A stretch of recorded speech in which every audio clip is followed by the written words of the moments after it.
One nation one election सिर्फ एक चर्चा का विषय नहीं है, बल्कि ये भारत की जरूरत है। एक देश एक चुनाव, एक भारतीय जनता पार्टी की जुगाड़ है चुनाव जीतने की।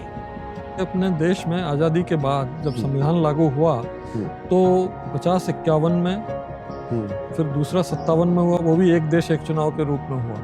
It is not an election reforms. It is just a fulfillment of one gentleman's desire and dream. Nothing more than that. अच्छा, हमारे देश में पहले एक देश एक चुनाव होता था जी। ये 92 गड़बड़ होने के बाद डिरेल हुआ है और उसका सबसे अधिक बेनिफिट आप लोगों को मिला है। वन नेशन वन इलेक्शन है, ये देश के लिए, देश की आम जनता के लिए और देश के लिए किसी तरह से फायदे का है, नुकसान का है, क्या है सर? इस पे आपका क्या व्यू? एक देश एक चुनाव हो जाने पे एक बार चुनाव हो जाएगा 5 साल में, और उसके बाद ये टाइम होगा इनके पास, हर बिल पे बहस होगी, बजट पर बहस होगी।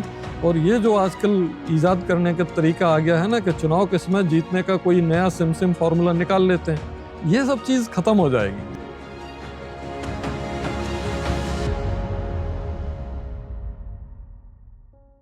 नमस्कार दोस्तों, द KST शो में आपका स्वागत है। और आज के पॉडकास्ट में हम बात करने वाले हैं वन नेशन वन इलेक्शन पे। देश में एक साथ चुनाव होने चाहिए, और अगर होने चाहिए तो क्या फ़ायदे हैं, क्या नुकसान है या क्या परेशानी आ सकती है। और उस पर बात करने के लिए हमारे साथ हैं बेहद ही खास मेहमान, देश के पूर्व चुनाव आयुक्त OP रावत सर। सर, आपका बहुत बहुत स्वागत है। नमस्कार, धन्यवाद सर, आज आपने समय निकाला, इसके लिए बहुत बहुत धन्यवाद। सर, सबसे पहले तो ये जानना चाहते हैं कि सर आप IAS कब बने थे सर, किस ईयर में हुए थे? हम लोगों का बैच 1977 है। 1977। और सर आपका पहला पोस्टिंग कहाँ हुआ था और एज ए क्या आप पहला मेरा ट्रेनिंग में असिस्टेंट कलेक्टर के रूप में होता है, तो वो मेरी पोस्टिंग हुई थी अंबिकापुर, जो आजकल छत्तीसगढ़ में है। अच्छा, पहला पोस्टिंग अंबिकापुर था। सरगुजा डिस्ट्रिक्ट। हाँ। तो अब तो वो 3 जिलों में बढ़ गया है। हाँ। उसमें हुई थी, और वहाँ पहुँचने के लिए बड़ी लंबी यात्रा करनी पड़ी थी। पहले जाइए पैसेंजर ट्रेन से अनूपपुर, फिर अनूपपुर उतर के दूसरी पैसेंजर ट्रेन से मनेंद्रगढ़, फिर मनेंद्रगढ़ से गाड़ी लेके अंबिकापुर। और सर उसके बाद आप इंदौर कलेक्टर भी रहे? हाँ, वो 86 में बना मैं। अच्छा। हाँ, जून 86 में अजीत जोगी साहब से मैंने चार्ज लिया था। अच्छा, वो आपके पहले अजीत जोगी जी जो है वहाँ पे कलेक्टर थे? 5 साल रहे वो, 81 से 86 तक। अच्छा। हाँ, और उनसे चार्ज लिया था। तो बड़ा डिफिकल्ट भी था, क्योंकि वो एकदम, उनमें नेता के बहुत गुण थे और बाद में नेता ही बने वो। इनफैक्ट हमें चार्ज देने के 4-5 दिन बाद उन्होंने रिजाइन किया। अच्छा। और कांग्रेस पार्टी से राज्यसभा के मेंबर बन गए। ओके। और बाद में छत्तीसगढ़ बनने पे वहाँ के मुख्यमंत्री भी बन गए। सर, अब जब आप इंदौर आते हैं, देखते हैं, और आपने 86 में देखा था, तो ये उसी समय से इंदौर का डेवलपमेंट शुरू हो गया था? इंदौर का डेवलपमेंट तो उससे पहले से शुरू हो गया था। लेकिन उस समय भी बहुत तेज चल रहा था। आप सोचिए, उस समय बहुत कम पॉपुलेशन थी, 5 लाख थी। अच्छा, ओनली 5 लाख? अभी मैं इंदौर जाता हूँ तो 30-35 लाख पहुँच गई है। और इतना फैल गया है कि जो बाईपास के लिए मैं जमीन एक्वायर कर रहा था, तो बाईपास की जमीन को इंस्पेक्शन करने के लिए जब मैं जाता था कलेक्टर बंगले से, रेडियो कॉलोनी जो कहलाती है, तो खेत मिलते थे, कोई घर नहीं दिखता था। अब आप देखिए, बाईपास के उस तरफ भी मॉल बन गए हैं, तरह तरह की चीजें बन गई हैं, तो बहुत फर्क पड़ गया है। बहुत। और आपको तो स्पेशली ज्यादा दिखता होगा, बिकॉज 86 में आप कलेक्टर थे, तो आपने एक तरह से आपने नींव रखी होगी, देखी होंगी चीजों को। बिल्कुल। इनफैक्ट मूसाखेड़ी में कुछ झोपड़ी वाले लोग थे, उनके लिए एक वायोलेटर पकड़ा गया, तो उसको मैंने कहा इन सबके लिए एक पक्के मकान बना दो। उनको उस समय पक्के मकान बनाए थे, तो अकेले वही ताजमहल जैसे दिखते थे, और कुछ था ही नहीं वहाँ। और आज मूसाखेड़ी देखिए आप, कितना घना बस गया है। सच। तो बहुत अंतर आ गया है।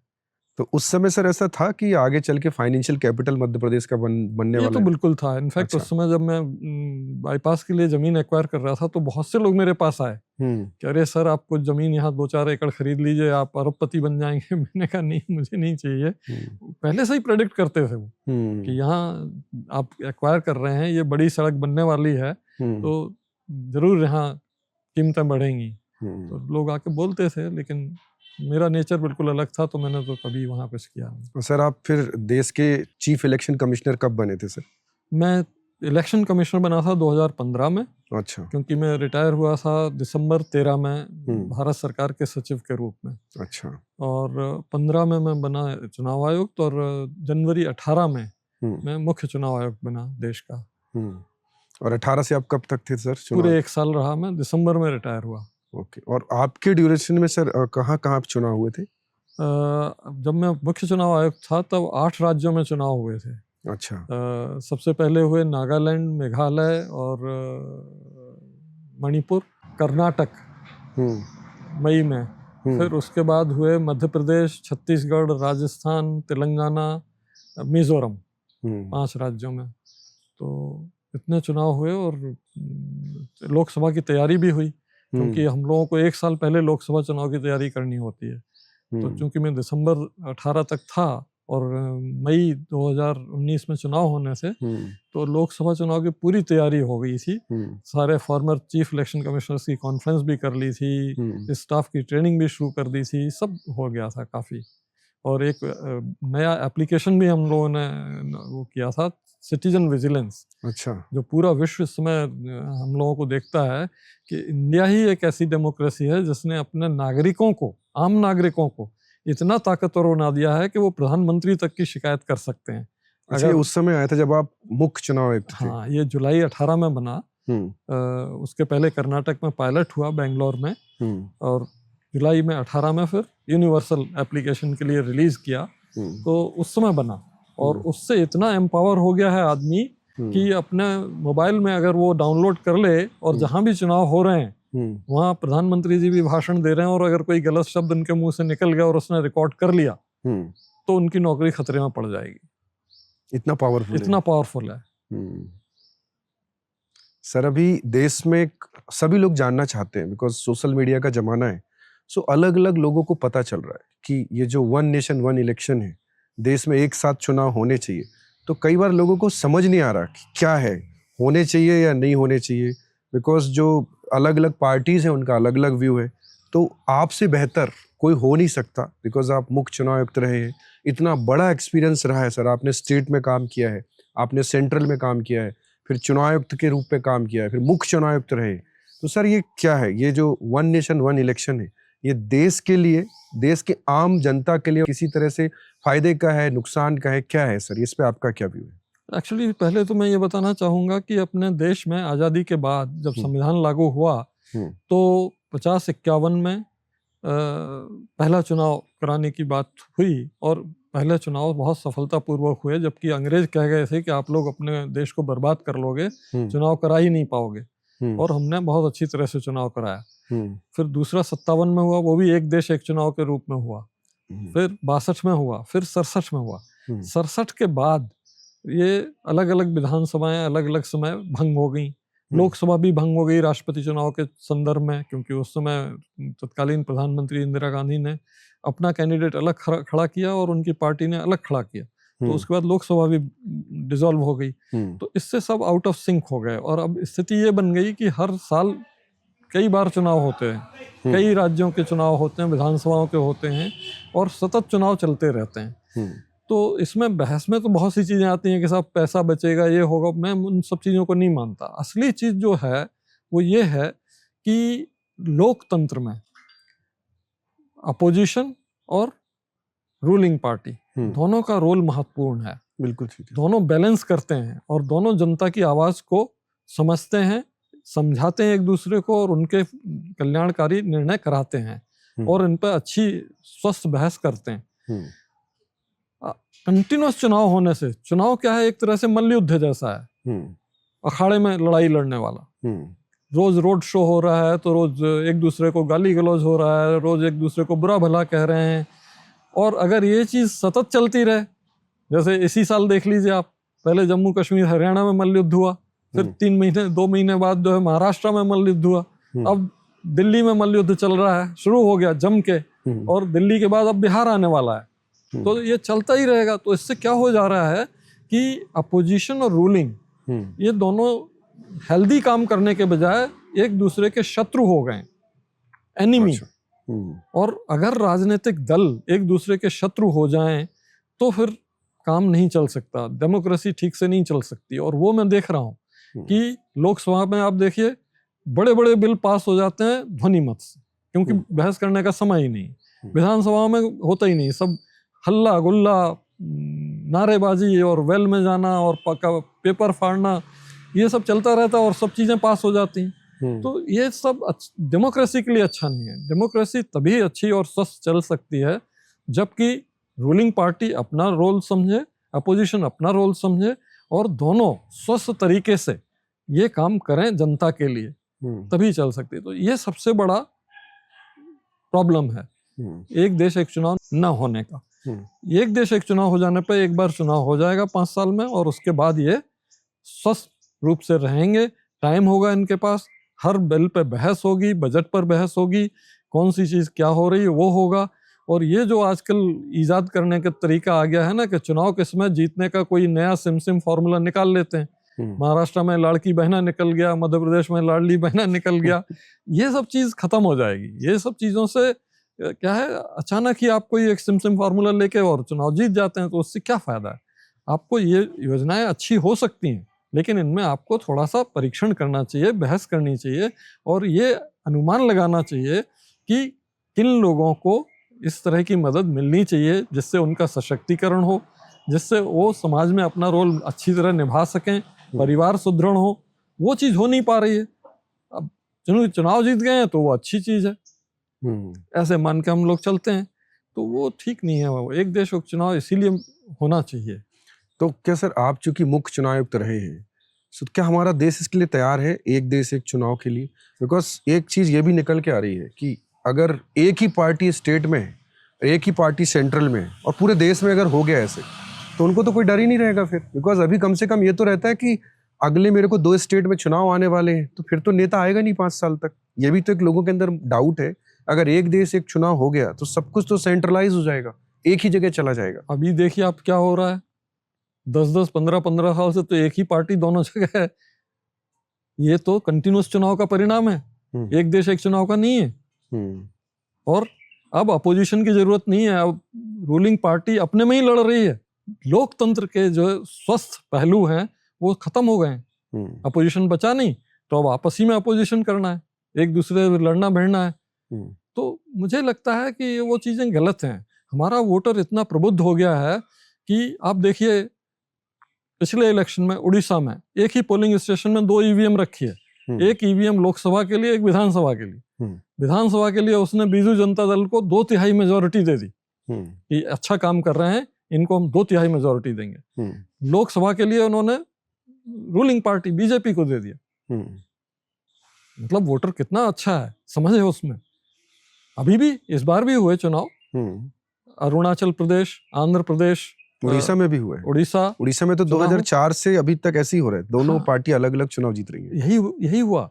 तो वही चीज हम कह रहे हैं कि वोटर पर विश्वास करिए, क्योंकि वोटर लोकतंत्र का सजग प्रहरी हो गया है और बहुत अच्छी तरह से वो अपना रोल निभा रहा है। नेता लोग अपना रोल अच्छी तरह से नहीं निभा पा रहे हैं क्योंकि एक देश एक चुनाव नहीं है। नेता लोग जो है धींगा मुश्ती में व्यस्त हैं, लगातार लड़ाई हो रही, लगातार चुनाव हो रहे हैं, रोड शो हो रहे हैं, एक दूसरे को गाली गलौज अब्यूज करना हो रहा है। कोई किसी की बात नहीं मानता, कोई कुछ करने लग जाता है, कोई कुछ करने लग जाता है। तो जब तक इंटरनल डेमोक्रेसी सुदृढ़ नहीं हो पार्टियों के अंदर, जब तक चुनाव नियमित ना हो एक देश एक चुनाव के रूप में, लगातार चुनाव के मोड में ना रहें पार्टियां, वो healthy argument, healthy discussion, healthy debate करने के लिए तैयार ना हो, समय ना मिले उन्हें, तो कैसे होगा? वो होना जरूरी है। तो सर, एक देश एक चुनाव से हेल्दी डिस्कशन संसद में कैसे होगा? इसका क्या कनेक्ट है, क्या लिंक है? एक देश एक चुनाव हो गया और अलग अलग पार्टीज रहेंगी, सरकार रहेंगी, तो इससे हेल्दी डिस्कशन कैसे होगा? क्योंकि अब उन्हें कहीं चुनाव प्रचार के लिए नहीं जाना है। ठीक है, 4.5 साल बिल्कुल खाली बैठे हैं दिल्ली में, तो पढ़ेंगे लिखेंगे, क्योंकि हमारे यहाँ रिसर्च सेंटर है पार्लियामेंट में, सारी चीजें उपलब्ध हैं। कोई भी बिल आएगा उसके बारे में ओपिनियन पढ़ेंगे, देखेंगे, और जब हाउस में डिबेट होगी तो उस पर चर्चा करेंगे। आम जनता के लिए कोशिश करेंगे कि उसके हित की बात हो, क्योंकि उन्हें अगले चुनाव 4.5 साल बाद होने हैं, तब उन्हें जनता को बताना होगा कि हमने आपके लिए ये किया। अभी तो उनको कोई जरूरत ही नहीं है बताने की, एक सिम का फार्मूला मिल जाए तो हम जीत जाएं या वो जीत जाएं, ये चल रहा है। तो इसलिए मुझे ये लगता है कि एक देश एक चुनाव हो जाने पर राजनीतिक नेता, राजनीतिक लोग, उनके पास पर्याप्त समय होगा, भले ही वो अधिकांश समय उसमें से सोशल मीडिया पर निकाल दें, पब्लिक फंक्शंस में निकाल दें और दूसरी चीज़ों में निकाल दें, तो भी इतना समय उनके पास बचेगा कि वो जनहित के कामों में, जनहित के कानूनों में सोच विचार कर, पढ़ लिख कर, राय लेकर पॉजिटिव कंट्रीब्यूशन डिबेट में, डिस्कशन में कर सकेंगे और इसके सुखद परिणाम होंगे। और जो वोटर मैच्योर हो गया है वो भी समझेगा कि हाँ, अब नेता हमारे लिए काम कर रहे हैं, मेहनत कर रहे हैं, मशक्कत कर रहे हैं। मतलब आप ये मानते, बिकॉज आप मुख्य चुनाव आयुक्त भी रहे हैं, कि वोटर को ये समझ है कि जब मैं वोट करूंगा तो मुझे 2 अलग अलग लोगों को भी मैं वोट कर सकता हूँ। उड़ीसा या कुछ स्टेट तो ठीक है, बट क्या पूरे इंडिया में इसको लागू किया जा सकता है और वैसी अंडरस्टैंडिंग होगी लोगों की वोटर की? हर जगह है। मैं आपको एक उदाहरण बताता हूँ जी। एक साउथ इंडिया के स्टेट में चुनाव में मैं जा रहा था, तो एक बिल्डिंग के वहाँ लेबर, बिल्कुल अनपढ़ लेबर, वो लोग खड़े थे और कोई पार्टी पैसे बांट रही थी और हमारा जो सर्वेलेंस स्क्वाड और फ्लाइंग स्क्वाड था वो पहुंच गए और उनने वो जब्ती कर ली पैसे की। तो वो लेबर जो है वो बड़बड़ा रहे थे, बहुत अपनी भाषा में बहुत जोर से बड़बड़ा रहे थे। तो मैंने अपने ड्राइवर से पूछा कि ये क्या कह रहे हैं? तो बोले साहब वो ये कह रहे हैं कि आप लोग क्या सोचते हो, क्यों जब्त कर रहे हो? आप लोग क्या सोचते हो कि जो पैसे हमें देते हैं हम उनको वोट करते हैं? गलतफहमी है आपको। हमें 5 साल में एक बार अपने परिवार के साथ खुशी मनाने के लिए पैसा मिल जाता है चुनाव के बहाने, तो हम उसमें खुशी मना लेते हैं और हमारे बच्चों को भी खुशी मिल जाती है कि चलो एक बार पार्टी हो गई, एक बार सिनेमा देख लिया, एक बार कुछ हो गया। वोट इन लोगों को हम कभी नहीं देते, ये नाकारे लोगों को जो पैसे बांट रहे हैं, ये हमारा वोट खरीद रहे हैं, हम उन्हें वोट कभी नहीं देते। हम वोट देते हैं उसको जो इनमें सबसे कम बुरा हो या अच्छा हो। अच्छे बोले नेता होते ही नहीं है, सबसे कम बुरा हो और जो हमारी चिंता करे, जो हमारे लिए काम करे, वोट हम चुन के उसी को देते हैं। पैसे वाले को कभी नहीं देते जो पैसा बांटता है। ले लेते हैं क्योंकि हमें 5 साल में एक बार मिल रहा है तो ले लिया, एंजॉय कर लिया। आप उसी पर पलीता लगा रहे हो। इतना प्रबुद्ध वोटर, आप सोचिए कैसे नहीं निर्णय लेगा अच्छा, उसमें भरोसा रखिए। मतलब पूरा देश इसके लिए तैयार है बिल्कुल। और अगर हम चुनाव की बात करें, जो सारे चुनाव कंडक्ट कराते हैं हमारे जो चुनाव आयोग है, उसके पास सारी तैयारी है कि अगले 5 साल में हम इस तरह की चुनाव आयोग, इतनी ईवीएम जो चाहिए होंगी, इतनी फोर्स चाहिए होगी, इस तरह का प्रिपरेशन चाहिए होगा, वो है? वो तो 2015 में जब केंद्रीय सरकार ने हम लोगों से पूछा कि एक देश एक चुनाव कराने का हम सोच रहे हैं, आप बताइए कि आप कर पाएंगे। 2015 से चल 15 में पूछा उन्होंने। ओके। तो हम लोगों ने 1 महीने में पूरे अध्ययन करके बताया कि ये बिल्कुल करवा देंगे। हमें क्या चाहिए?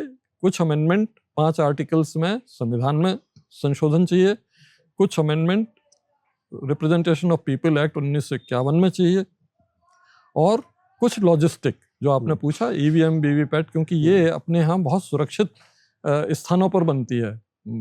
भारत इलेक्ट्रॉनिक्स बेंगलुरु और electronic corporation of India Hyderabad, ये स्पेस और डिफेंस की पब्लिक सेक्टर अंडरटेकिंग है। यहाँ की मैन्युफैक्चरिंग सब क्लोज सर्किट टीवी के उसमें सर्वेलेंस में होती है, हर चीज रिकॉर्ड होती है। तो ऐसी सुरक्षा में बनने वाली मशीनें, उनको हमें ज़्यादा चाहिए होंगी, क्योंकि अभी इलेक्शन कमीशन के पास करीब 25 लाख होती हैं और उनसे हम सब चुनाव करा लेते हैं, जबकि एक देश एक चुनाव होने पर हमें 50 लाख चाहिए होंगी, डबल। तो उसको 25 लाख को बनवाने के लिए इनकी कैपेसिटी लिमिटेड है। इन दोनों जगह की कुल मिला के 10 लाख मशीनें बन सकती हैं 1 साल में, तो कम से कम 2.5 से 3 साल लगेंगे। तो वो मशीनों के लिए और जो सेंट्रल पैरामिलिट्री फोर्स लगाने पड़ते हैं उनके रिक्रूटमेंट के लिए, ट्रेनिंग के लिए, तो वो समय चाहिए होगा और पैसा चाहिए होगा। ये अगर आप दे देते हैं तो हम ये करा सकते हैं। तो अगर आप टाइमलाइन देखें तो अगर 5 साल बाद कराना हो और आज निर्णय हो जाए तो इलेक्शन कमीशन कराने में सक्षम होगा। बट इसमें एक बात ये भी निकल के आ रही है, अगर ये हो गया तो 5 साल अगर किसी एक ही पार्टी की सरकार हो गई दोनों जगह, मोस्ट ऑफ द स्टेट में, तो क्या होगा?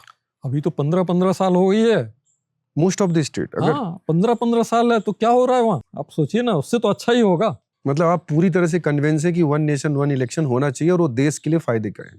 फायदे का बहुत बड़ा फायदा है, नेताओं के लिए भी फायदा है, राजनीतिक दलों के लिए भी फायदा है, देश के लिए भी फायदा है, वोटर के लिए भी फायदा है, और बाकी चीजों में कितना फायदा है ये आप अध्ययन करके बता सकते हैं। घाटा किसके लिए सर?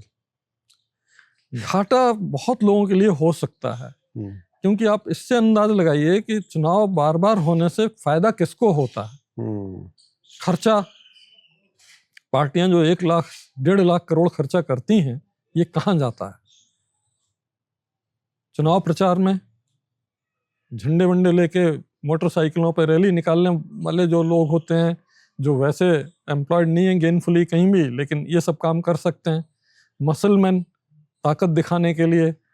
ब्रोकर्स, कि हमने इतने वोट उनके कटवा दिए, हमने उनका इतना नाम हटवा दिया, हमने इतना फर्जी वोट डलवा दिया, हमने ये करवा दिया। इस तरह के काम करने वाले लोग, कर ना पाए लेकिन इतना क्लेम करने वाले लोग, इनको घाटा होगा, क्योंकि वो बेरोजगार रहेंगे 5 साल तक। बहुत ज़्यादा प्रचार करने में मीडिया का उपयोग बहुत होता है।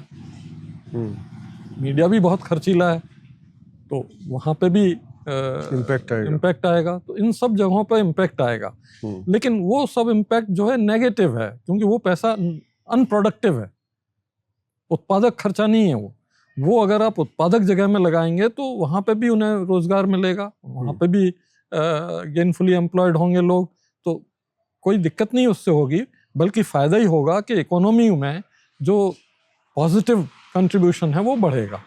अब इसमें एक और ये निकल के आ रहा था कि अगर हमने एक देश एक चुनाव करवा लिया, सारे देश में हो गया, बट कभी अगर लोकसभा पहले भंग हो गई 1 साल पहले, जैसे पहले इंदिरा गांधी जी के समय हुआ था, बिहार के उसमें से हुआ था, तो अब फिर क्या होगा? उस सिचुएशन में क्या होगा? ये तो 15 में ही बता दिया गया था इलेक्शन कमीशन के द्वारा कि जब भी कोई हाउस समय से पहले डिसॉल्व होगा तो उसका चुनाव लिमिटेड पीरियड के लिए, ताकि वो अगली तारीख में चुनाव के लिए ड्यू हो जाए, उतने ही पीरियड के लिए कराया जाएगा। दूसरा, भंग ना हो इसके लिए लोकसभा के रूल्स में ये अमेंडमेंट किया जाएगा कि नो कॉन्फिडेंस मोशन, अविश्वास प्रस्ताव, वो रूल खत्म कर दिया जाएगा। उसकी जगह होगा मोशन ऑफ कंस्ट्रक्टिव कॉन्फिडेंस। मतलब अगर आपको वर्तमान सरकार में भरोसा नहीं है, वर्तमान प्रधानमंत्री या मुख्यमंत्री की सरकार में भरोसा नहीं है, तो आप मोशन लाओगे कि हमें इनकी सरकार में भरोसा नहीं है, लेकिन अगर इनकी सरकार बनती है तो उसमें हमें भरोसा है। तो पहले वोटिंग होगी, इनकी सरकार में भरोसा नहीं है, अगर वो सफल हो गया तो वो सरकार गई, फिर वोटिंग होगी, हमें इनकी सरकार में भरोसा है, तो वो सरकार आ गई और हाउस बना रहा, और हाउस पूरे दिन चलेगा। ये सब सुझाव दिए गए थे कि ये हो सकता है, और इससे आपको टाइमली सब चुनाव फिर से सिंक्रोनाइज हो जाएंगे। तो ये चीज़ें बहुत छोटी हैं जिनको आसानी से किया जा सकता है। सर, अपने इस पूरे वर्ल्ड में, इस दुनिया में बहुत 7-8 कंट्री हैं जहाँ पे वन नेशन वन इलेक्शन होता है। हाँ। और आपने अध्ययन भी किया होगा, पता होगा, तो वहाँ किस तरह से चल रहा है? और वहाँ शुरू से ये चल रहा है, किसी तरह के चैलेंज आए वहाँ पे? शुरू से ऐसे ही है। इंडोनेशिया है, यूएस है, 1-2 साउथ अफ्रीका है, हाँ, साउथ जापान है। यस, बहुत अच्छा चल रहा है। मैं तो कोरिया भी देख के आया, इंडोनेशिया भी देख के आया, वहाँ कहीं कोई प्रॉब्लम नहीं है। बल्कि इंडोनेशिया और कोरिया में तो लोकल बॉडी, पंचायत, नगर पालिका, उन सब के चुनाव भी एक साथ हो जाते हैं। सारे चुनाव एक साथ एक बार में खत्म। हमारे यहाँ कोविंद कमेटी ने कहा है कि नगर पालिका और पंचायत के चुनाव 100 दिन बाद होंगे, सेकंड फेज के रूप में करा लिए जाएं, क्योंकि हमारे यहाँ इश्यूज बहुत डिफरेंट हैं। देश भी बड़ा है, देश बड़ा है, और दूसरी क्या है, पंचायत और नगर पालिका के चुनाव मैंने मध्य प्रदेश जैसे शांतिप्रिय प्रदेश में देखा है कि इन चुनावों में इतनी जम के टक्कर होती है कि मर्डर्स भी होते हैं, खूब बहुत मर्डर्स होते हैं पंचायत चुनाव में और नगर पालिका चुनाव में। तो अगर हम इनको भी साथ में करेंगे तो सुरक्षा बल हमें लोकसभा और विधानसभा के लिए ज्यादा बढ़ाने पड़ेंगे, इसलिए वो अच्छा नहीं है। इनको थोड़ा अलग ही करने से फायदा ये है कि लोकसभा और विधानसभा चुनाव कम फोर्सेस में शांतिपूर्वक हो जाएंगे, फिर आप लोकल बॉडीज की करा लीजिए, उसमें जितना फोर्स लगता है उतना लगा लीजिए। तो सर, जो बाकी लोग विरोध कर रहे हैं वन नेशन वन इलेक्शन का, तो ये तो फिर जो आप बता रहे हैं उसके हिसाब से तो देश के लिए भी अच्छा है, नेताओं के लिए भी अच्छा है, उनके लिए भी अच्छा है, तो फिर कहाँ परेशानी है? वही मैंने कहा कि अभी जो अपना अपना रोल है वो पूरी तरह समझ ही नहीं पा रहे हैं। सब शत्रु हो गए हैं एक दूसरे के। तो जो आप कह रहे हैं तो आप हमारे शत्रु हैं, तो हम आपसे उल्टा कहेंगे। ये हो गया अपोजिशन का मतलब चाहे देश के भले के लिए ही क्यों ना हो, कोई भी पार्टी होगी, वो तो वो आगे ऐसे होने वाला है। शत्रुता हो गई कि आपने जो कहा उसका अपोजिट हम उसका अपोजिट हमें करना है। तो ये अच्छी चीज नहीं है देश के लिए। आप देखिए देश के कितने महत्वपूर्ण मुद्दे बैकग्राउंड में पड़े हुए हैं जिन पे कुछ हो ही नहीं रहा है। आप देखो कहीं भी आज के अखबार में निकला है कि रोड रेज डेथ्स 20% बढ़ गई एक साल में। सड़क पर रैश ड्राइविंग और उसकी वजह से मरने वालों की संख्या 20% बढ़ गई। महिलाएं बेची जा रही हैं। तबेले में लड़कियां हैं, डिफरेंट राज्यों से लाई गई हैं, 1.5 लाख रुपए में बेची जा रही हैं। मतलब ये कोई सभ्य समाज की पहचान है? हम जाते हैं अपनी गाड़ी से, हमारा सिग्नल ग्रीन हुआ, हमारी गाड़ी जैसे ही चलती है सामने से भन्न से 2 गाड़ियां निकल जाती हैं जिनका रेड है, कोई नियम का पालन नहीं। तो इन सब चीजों पर दिल्ली आप देखिए 412 एयर क्वालिटी इंडेक्स, सांस लेना दूभर, आदमी जी नहीं सकता वहां। यमुना का पानी इतना गंदा कि उसकी फ्यूम से आस पड़ोस में रहने वाले सब लोग बीमार। कोई ध्यान नहीं सरकार का, कोई ध्यान नहीं अपोजिशन का, किसी का कोई ध्यान नहीं है। इतने महत्वपूर्ण मुद्दे आपकी नजरों से ओझल हैं, क्योंकि आपको सिर्फ क्या चाहिए, एक सिम का फॉर्मूला चुनाव जीतने का, बाकी आपको कुछ नहीं चाहिए। कानून हो या ना हो, कुछ हो या ना हो, बस वो सिम का फॉर्मूला हर इलेक्शन में निकल आए, हम जीतते चले जाएं, खत्म है। तो इतना सिंप्लीफिकेशन हो गया है कि उनको भी अब जद्दोजहद करने की जरूरत नहीं है। तो इसके लिए कौन, मतलब ये तो देश की जनता ने आदत डाल रही है नेताओं पे, पार्टी पे, कि हमें ये दे दो हम चुनाव जिता देंगे। नहीं, देश की जनता नहीं डाल रही है। देखिए जनता तो ये सोचती है कि जो मिले वो बहुत है, मिलना चाहिए। जनता तो ये सोचती है, क्योंकि वो देख रही है कि सब अंधेर खाता है, कुछ सही चल नहीं रहा है। तो उसे सही करने के लिए जरूरी ये है कि ये सुधार लाया जाए ताकि जनता का भी भला हो, देश का भी भला हो और देश एक सुदृढ़ ताकत के रूप में उभरे। बातों में तो अभी उभर रहा है, बातों में तो हम सब कह रहे हैं कि हमारा देश इतना हो जाएगा, ये हो जाएगा, वो हो जाएगा, लेकिन असलियत जब देखते हैं तो ये दिख रहा है कि नीचे तो पूरा खोखला है, कुछ है ही नहीं। इसको सही करने की जिम्मेदारी जिन लोगों पर है, रूलिंग पार्टी, अपोजिशन और ऑफिशियल्स, सिविल सर्विसेज, इन सबको मुक्त करिए उन सब झंझटों से जो हर साल होते हैं चुनाव के कारण।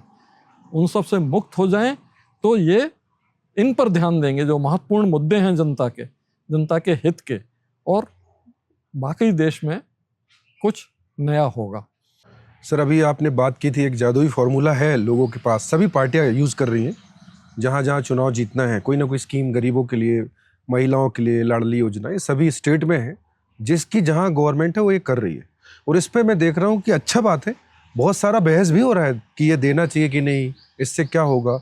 लेकिन एक और बहुत बड़ा मुद्दा है जो अगर आप देखेंगे, देश जब से आज़ाद हुआ है तो जितने भी देश के मिलेनियर हैं, उद्योगपति हैं, कुछ सच में बैंक करप्ट हुए होंगे, बट बहुत सारे ऐसे हैं जिन्होंने एक फॉर्मूला निकाल लिया है कि एक बड़ा सा लोन लो और अपने आप को बैंक करप्ट कर लो। और वो मिलेनियर होके भी 10,000 करोड़, 20,000 करोड़, 50,000 करोड़ गए। बैंक का एनपीए अभी तो थोड़ा सुधरा है, बट अगर आप देखेंगे तो लाखों करोड़ एनपीए हो चुका है। तो अगर ये योजनाओं से साल भर में 50,000 करोड़ खर्चा होता है या 1 लाख करोड़ खर्चा होता है, तो उनसे तो बेहतर ही है कि वो लोग तो एक प्लानिंग के तहत उड़ा रहे हैं। इस पर तो कोई बहस ही नहीं होती और इस पर कोई बात नहीं करता है।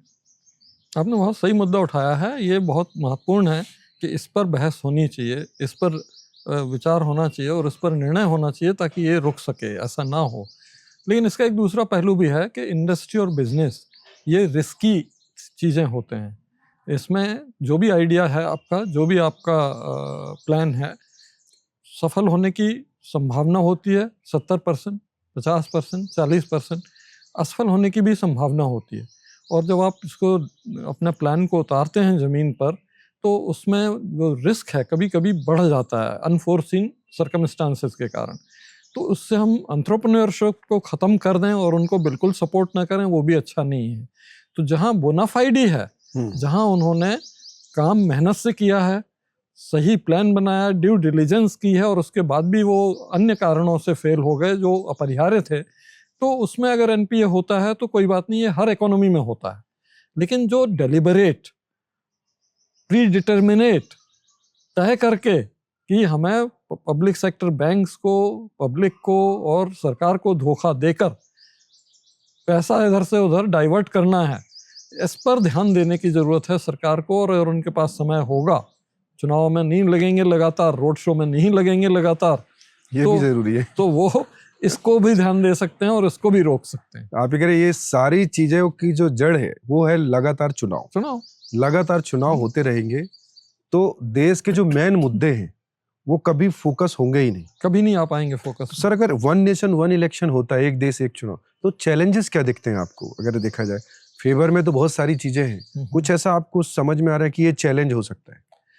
चैलेंज देखिए, इसमें सिर्फ एक ही है, सभी पार्टियों की रजामंदी, क्योंकि हम एक डेमोक्रेसी हैं और डेमोक्रेसी में बुलडोज नहीं करना चाहिए। जो भी डिफरेंस ऑफ ओपिनियन है उसको हमें विचार विमर्श करके, समझा कर, बुझा कर और पूरे प्रोज एंड कॉन्स बताकर सबको ऑन बोर्ड लाना चाहिए। वो करेंगे तो कोई दिक्कत नहीं होगी, किसी भी तरह की प्रॉब्लम नहीं आएगी, अमेंडमेंट भी आसानी से हो जाएंगे, भले ही आपके पास नंबर्स ना हो, और देश जो है सही रास्ते पर तेजी से आगे बढ़ सकेगा। अगर यही सोचते रहेंगे कि कोई ब्लॉक आ जाएगा, कोई बॉटल नेक आ जाएगा और नहीं करना है, नहीं करेंगे, तो फिर यही चलता रहेगा। और उससे साफ जाहिर है कि आपको शॉर्ट टर्म गोल्स ही मंजूर हैं कि भाई हर बार चुनाव जीतते रहो और नई लाडली बहना निकालते रहो और करते रहो। कुछ लोगों को ये भी कहना है ये संविधान खतरे में रहेगा अगर ये आया तो, वन नेशन वन इलेक्शन से संविधान को भी दिक्कत होगी। संविधान में कहीं नहीं लिखा है कि वन नेशन वन इलेक्शन नहीं होना चाहिए। किसी तरह का खतरा है उसमें? संविधान ने तो वही प्रिज्यूम किया है कि एक साथ ही चुनाव होंगे। वो तो राजनीतिक कारणों से, असहिष्णुता से, इन सब कारणों से भंग होता है और ये सब होता है और चुनाव लगातार होते रहते हैं, और वही चीज हम परपेचुएट कर रहे हैं। संविधान को कोई खतरा नहीं होगा अगर आप एक देश एक चुनाव करते हैं, क्योंकि उसमें सबकी सहमति से अमेंडमेंट होंगे संविधान में और आरपी एक्ट में, सबकी सहमति से ही ये तय होगा कि जो बीच में अगर कभी अपरिहार्य कारणों से भंग हो गई तो उसका लिमिटेड पीरियड के लिए चुनाव होगा, ताकि वो अगली बार फिर सिंक्रोनाइजेशन में आ जाए। तो इससे संविधान को कहाँ खतरा है? कोई खतरे की बात नहीं है। हाँ, जिनको खतरा है वो आपने पूछ ही लिया है कि नुकसान किन किन को है। वो लोग, वो ताकतें जरूर ये चाहेंगी कि पार्टियां लड़ती रहें, ये दंगल करते रहें और हम तमाशबीन बन के देखते भी रहें और टिकट भी कलेक्ट करते रहें। तो सर एक और चीज, क्या कोई फॉरेन कंट्री भी इसमें शामिल है हमारे देश में इंटरनल, की वो चाहते हैं कि इनके यहाँ पे वन नेशन वन इलेक्शन ना हो? देखिए, इसके बारे में सीधे कहना मुश्किल है, कोई एविडेंस है नहीं, कुछ है नहीं, लेकिन ये राजनीति में हमेशा होता है, कूटनीति में हमेशा होता है कि जो हमारे दुश्मन हैं वो हर तरीके से हमें डिस्टेबलाइज करने के लिए एस्पियोनेज करेंगे, तोड़ फोड़ करेंगे और चीज़ें करेंगे। ये हमेशा होता रहा है, ये प्रागैतिहासिक काल से होता है। एक दूसरे से दुश्मनी निभाने के तरीके सरफेस की लड़ाई के अलावा अंदर ही अंदर सुरंग बिछाने जैसा ये होता रहता है। तो हो सकता है कि हो रहा हो, लेकिन कहा नहीं जा सकता, कोई एविडेंस नहीं है। तो सर जब देश आजाद हुआ और संविधान बना और पहला चुनाव हुआ 1951 टू 1952 टू 1967, इसमें तो वन नेशन वन इलेक्शन ही हुआ है। हुआ, यस। मतलब देश में एक साथ चुनाव हुए, एक साथ चार बार हुआ। 4 बार हुआ। तो ये वापस सब कुछ क्यों करना पड़ रहा है? उस समय कुछ बदलाव किए गए थे, डायरेक्ट चुनाव क्यों नहीं करवाए जा सकते? जैसे पहले तो होते ही थे, तो क्या उस समय कोई संविधान में बदलाव किए गए कि अब साथ में नहीं होंगे, अब अलग अलग चुनाव होंगे? नहीं, क्या हुआ, राजनीतिक प्रतिद्वंदिता जो है वो शत्रुता में बदल गई 67 में। हाँ, 67 से बाद में शत्रुता में बदलने से क्या हुआ कि ये तो दुश्मन है, इसको हटाओ, इसको तुरंत डिसॉल्व करो, ये जीत के कहाँ से आ गया। तो ये बेटाइम विधानसभा का भंग होना, बेटाइम लोकसभा का डिसॉल्व होना, इन सब कारणों से अलग अलग समय में चुनाव होने लगे। कानून और संविधान वही है, उसमें यही लिखा हुआ है कि कोई भी हाउस का टेन्योर पूरा होने के 6 महीने पहले इलेक्शन कमीशन को चुनाव की तैयारी शुरू करनी पड़ेगी और समय सीमा पूरी होने के पहले नया हाउस देना पड़ेगा।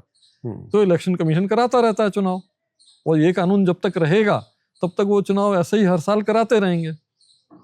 तो 1967 में जब नेक्स्ट इलेक्शन हुआ तो क्या किसी तरह का बदलाव हुआ था जो अभी हो रहा है? कोई बदलाव नहीं था। तो अभी हम डायरेक्ट ऐसे वन नेशन वन इलेक्शन की, क्या उस समय सारी पार्टियों से बात की गई थी कि अब हम वन नेशन वन इलेक्शन नहीं कराएंगे? नहीं, मैं ये एक आम जनता को समझने के लिए पूछ रहा हूँ। यही मैं कह रहा हूँ कि वन नेशन वन इलेक्शन क्यों डिसकंटिन्यू हुआ, क्योंकि एक विधानसभा भंग हो गई जिसका इलेक्शन जो है बिहार 67 में हुआ, तो 68 में भंग हो गई। तो अब उसका चुनाव 68 के साइकिल से चल निकला। 69 में दूसरी विधानसभा में भंग हो गई, तो उनका साइकिल 69 से शुरू हुआ 5 साल के लिए। लोकसभा भंग हो गई 70-71 में, तो उनका चुनाव 71 से चालू हुआ। इस तरह से चलता रहा। कई बार तो हमारी लोकसभा 2-3 बार चुनाव हुए, 96, 97, 98, 99 में 2-3 बार लोकसभा के ही चुनाव हुए। तो वो उसके कारण मजबूरी है कानून में तो ये कहता है, वो देख नहीं पाता कानून कि क्या हो गया है। अचानक ही लोकसभा भंग हो गई तो उसका साइकिल फिर बदल गया। अचानक ही 4 विधानसभाएं भंग हो गई तो उनका साइकिल बदल गया। तो इस कारण से वन नेशन वन इलेक्शन नहीं हो रहा है। संविधान और कानून वही है, लेकिन इन कारणों से नहीं हो पा रहा है। और अब उनको सिंक में लाना है, तो अब हमें ये करना पड़ेगा, जैसे हम अभी से कह दें कि 29 से सब चुनाव एक साथ होंगे, तो जो भी चुनाव विधानसभाओं के होंगे, जैसे अभी बिहार का होगा, दिल्ली का हो रहा है, उसमें हम ये कह सकते हैं अगर पूरा अमेंडमेंट हो जाता तो ये बताया जा सकता है कि आपका चुनाव जो है 5 साल के लिए ना होके ये 29 के अप्रैल मई जब चुनाव होंगे उस समय तक के लिए है। 4 साल के लिए रहेगा। हाँ, जो भी जितना भी पीरियड है उसके लिए है, और उसके बाद 5 साल चलता रहेगा सब। तो ये सब किया जा सकता है, लेकिन और इससे संविधान को कोई चोट नहीं पहुंचती है, क्योंकि देश हित में, देश सर्वोपरि है, देश की जनता सर्वोपरि है, बाकी चीजें तो गौण हैं, सेकेंडरी हैं। मतलब ये एक और मैंने एक आर्टिकल पढ़ा था कि एक देश एक चुनाव से एक और है कि जो नक्सलवादी और आतंकवादी है इस पे भी नकेल कसने में मदद मिलेगी, बिकॉज एक समय में एक जगह चुनाव होता है तो पूरा फोर्स वहां पे डिप्लॉय होता है। इसमें भी फायदा होगा सर? देखिए, नक्सलवादी और ये सब चीजें तो जो है अन्याय के कारण होती हैं।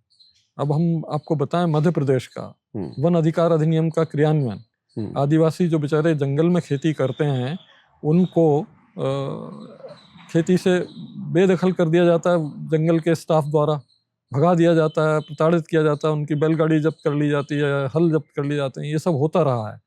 इसको ख़त्म करने के लिए 2006-7 में एक कानून बनाया है, वन अधिकार कानून, कि भाई जो जंगल में खेती कर रहे हैं पिछले कई वर्षों से, उनके अधिकार को हम मान्यता देंगे। इस मान्यता को देने के क्रियान्वयन मध्य प्रदेश में जिस तरह से हुआ उसकी हर जगह सराहना हुई और प्रधानमंत्री पुरस्कार भी मिला मध्य प्रदेश को। उसके कारण 2007-8 से लेके आज तक मध्य प्रदेश में एक भी नक्सल घटना नहीं हुई। वहीं छत्तीसगढ़ में, क्योंकि क्रियान्वयन मध्य प्रदेश की तरह नहीं हुआ, क्रियान्वयन जो है बिल्कुल वही लकीर के फकीर की तरह हुआ, जैसे अभी चुनाव में होते हैं वैसा ही हुआ। 2013 में वहां एक राष्ट्रीय पार्टी की पूरा नेतृत्व साफ कर दिया। एक सुरंग फटी झीरम घाटी में, 25 बड़े बड़े नेता उस पार्टी के हताहत हो गए। तो इतना फर्क डाल सकता है। तो वो चुनाव से रिलेटेड नहीं है, वो है आपके न्यायप्रिय होना, नीतियों से रिलेटेड। हाँ, नीतियों से रिलेटेड है। आपको इंश्योर करना पड़ेगा कि किसी के प्रति भी अन्याय नहीं हो, सबका आजीविका जो है सुरक्षित हो, उनको सम्मान रहे, इजीलिए। तो वही चीज़ कह रहे हैं कि एक देश एक चुनाव हो जाने पर ये सब चीज़ें संभव हैं। तो सर मतलब 3 अगर आप बड़े बेनिफिट बताएं एक देश एक चुनाव की, कि वन नेशन वन इलेक्शन होता है, तो देश को 3 बड़े फायदे क्या होंगे सर? सबसे बड़ा फायदा ये होगा कि हमारा जो राजनीतिक नेतृत्व है उसके पास पर्याप्त समय बचेगा अपने पार्टियों की इंटरनल डेमोक्रेसी सुरक्षित करने के लिए, लगातार चुनाव उनके सही तरीके से कराने के लिए। अभी देखिए ना आप, अभी राष्ट्रीय रूलिंग पार्टी में चुनाव हो रहे हैं, कितना जद्दोजहद चल रही है। अखबार में आज ही निकला है कि घोषणा ही नहीं हो पा रही है रिजल्ट्स की, क्योंकि तनातनी है। तो ये सब चीज़ें दूर करने का उन्हें समय होगा कि अपनी पार्टी का अनुशासन, इंटरनल डेमोक्रेसी उसे सही कर लें। दूसरा, लोकसभा और विधानसभा में जो जनता के हित पर समय लगाना है, उनके हित के विषयों पर विचार विमर्श करना है, उसके लिए पर्याप्त समय दे पाएं। और जो अधिकारी और फोर्सेस हैं, जैसे आपने कहा नक्सल एरिया से फोर्सेस विड्रॉ हो जाते हैं, अधिकारी सेक्रेटेरिएट से विड्रॉ हो जाते हैं, ऑब्जर्वर बन के चले जाते हैं, वो भी नहीं हो। पूरे 5 साल वो अपना डट के काम करें, सही निर्णय करें और फॉलो करें। ऐसे मुद्दे जो महत्वपूर्ण हैं उन पर अपना ध्यान केंद्रित करें। ये सब होगा और ये देश के हित में बहुत बड़ा फायदा होगा। बाकी चीज़ें जो कही जा रही हैं कि पैसा कम खर्च होगा, ये कम होगा, वो कम होगा, मुझे लगता है ये सब्जेक्टिव इम्प्रेशन है। हो सकता है कम हो या ज़्यादा हो, और मटेरियल नहीं है, क्योंकि अपना देश का चुनाव जो है सबसे सस्ता चुनाव है। मतलब 85 रुपए प्रति वोट खर्चा करते हैं हम चुनाव में। तो सर, आज आपने बहुत डिटेल में बताया कि वन नेशन वन इलेक्शन, एक देश एक चुनाव देश के हित में है और सभी के लिए है, वो चाहे पॉलिटिकल पार्टी हो, देश की आम जनता हो, चुनाव आयोग हो, सभी के लिए। और अगर ये हो जाता है तो ज्यादातर लोग फिर देश के डेवलपमेंट पे फोकस करेंगे। आज आपने समय निकाला सर, इसके लिए आपका बहुत बहुत धन्यवाद। Thank you so much.